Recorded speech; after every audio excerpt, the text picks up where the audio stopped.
Assalamualaikum warahmatullahi wabarakatuh.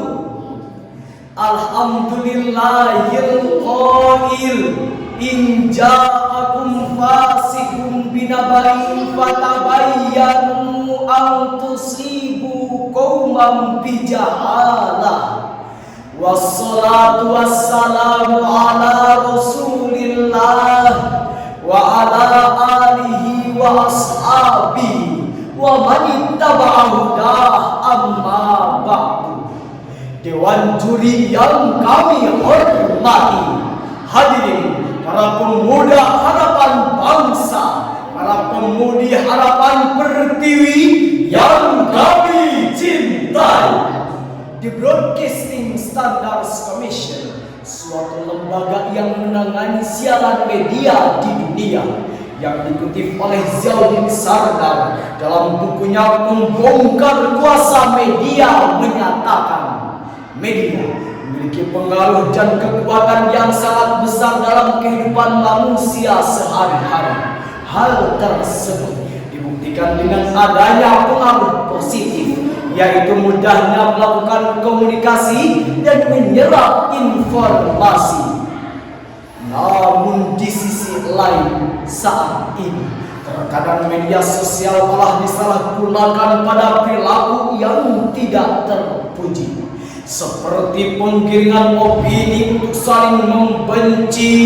Penipuan terus terjadi, postingan pornografi tak bisa dihindari, bisnis prostitusi online belum terhenti, bahkan penyebaran berita hoax pun sudah menjadi konsumsi sehari-hari.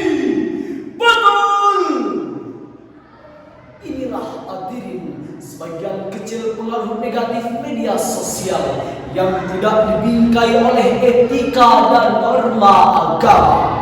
Oleh sebab itu, hubungan sosial dan humaniora dalam menyikapi berita hoax di media sosial adalah tema Syarhil Quran yang akan kami uraikan pada kesempatan ini dengan landasan Al-Quran Surah Al-Hujurat ayat 6.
Berlindung kepada Allah dari godaan syaitan yang terkutuk dengan menyebut nama Allah yang Maha Pengasih, Pelimpah Kasih, Maha Penyayang, Pencurah Sayang. Hai orang-orang yang beriman, jika datang kepadamu orang fasik membawa suatu berita, maka periksalah dengan teliti, agar kamu tidak menimpakan suatu musibah kepada suatu kaum tanpa mengetahui keadaannya, yang menyebabkan kamu menyesal atas perbuatanmu itu. Hadirin yang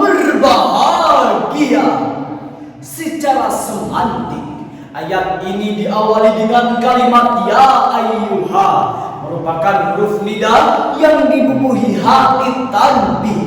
Intinya merupakan seruan sekaligus peringatan kepada insan-insan beriman yang dirangkaikan dengan jumlah syartiyah. In ja'akum fasiqun binaba'in fatabayyanu ay kifu hatta yatabayyana lakum ma ja'a bihi asadaqa wa am kadzaba. Jika datang kepadamu seorang fasik membawa berita, maka diamlah sampai kalian mendapatkan kejelasan tentang benar atau bohongnya berita tersebut. Demikianlah penafsiran Syekh Ibnu Abbas dalam kitab Tanwirul Miqbas halaman 322. Secara filosofis, ayat ini merupakan landasan metodis bagi kita dalam menghadapi maraknya berita hoax di media sosial dengan cara bersikap selektif akomodatif terhadap seluruh informasi yang ada di media sosial. Dengan kata lain, jika kita mendapatkan informasi, hendaknya melakukan check and recheck terhadap kebenaran berita tersebut dan jangan langsung di-share ke yang lain sebelum terbukti kebenarannya. Selain itu, jika terdapat postingan-postingan yang mengandung ujaran kebencian, tindakan makar, penipuan, dan yang berbau pornografi yang sudah melanggar etika komunikasi dan informasi serta mengabaikan aturan ilahi, maka kita harus tegas menerapnya sekalipun dengan dari sini dan kebebasan berekspresi. Betul. Sebagai bukti, selama triwulan pertama tahun 2023, Kementerian Kominfo telah mengidentifikasi sebanyak 425 isu hoax yang beredar di website dan platform digital. Jumlah itu lebih tinggi dibandingkan dengan triwulan pertama tahun 2022 yang mencapai 393 isu hoax. Bahkan pada Kamis 12 Januari 2022, Kementerian Kominfo telah melakukan pemblokiran terhadap 437.741 konten negatif yang dirilis dari data statistik penanggalan konten negatif. Di lain kesempatan, Wakil Direktur Direktorat Tindak Pidana Cyber Mabes Polri, Kombes Simawan Bayu Aji mengungkapkan pihaknya bertindak tegas terhadap pemilik akun media sosial yang melanggar undang-undang IT seperti mengandung berita hoax dan lainnya dengan cara memberikan peringatan virtual police atau PVP dan melakukan pemblokiran karena akun tersebut dapat menimbulkan ketegangan, perpecahan, permusuhan, bahkan dapat menghambat kemajuan. Lalu mengapa kita harus selektif? Sebab peradaban umat manusia pada abad ke-21 ini merupakan era teknologi dengan menggunakan multimedia yang global dan sangat canggih. Bahkan John Naismith, seorang futurolog, mengatakan, "We are moving toward the capability to communicate anything to anyone, anywhere, any form, voice, data, text, or image at the speed of light." Kita sedang bergerak ke arah kemampuan berkomunikasi apa saja kepada siapapun, dimanapun, berbentuk apapun, baik itu suara, data, tulisan, gambar, dengan menggunakan kecepatan suara. Oleh sebab itu, pada kesempatan ini kami menghimbau kepada seluruh warga Indonesia hendaknya selektif dalam menerima informasi yang didapatkan. Gunakan media sosial sebagai sarana dakwah yang menyejukkan. Laporkan oknum-oknum yang meraih keuntungan di balik penyebaran berita hoax yang bertebaran. Setuju hadirin? Jika langkah tersebut telah kita lakukan, kami yakin media sosial akan menjadi sarana dakwah dalam mewujudkan insan-insan beriman dan beramal kebajikan yang akan mendapatkan balasan dari Allah berupa berupa ampunan dan pahala yang berlimpahan, sebagaimana firman Allah dalam Al-Quran surah Al-Maidah ayat 9.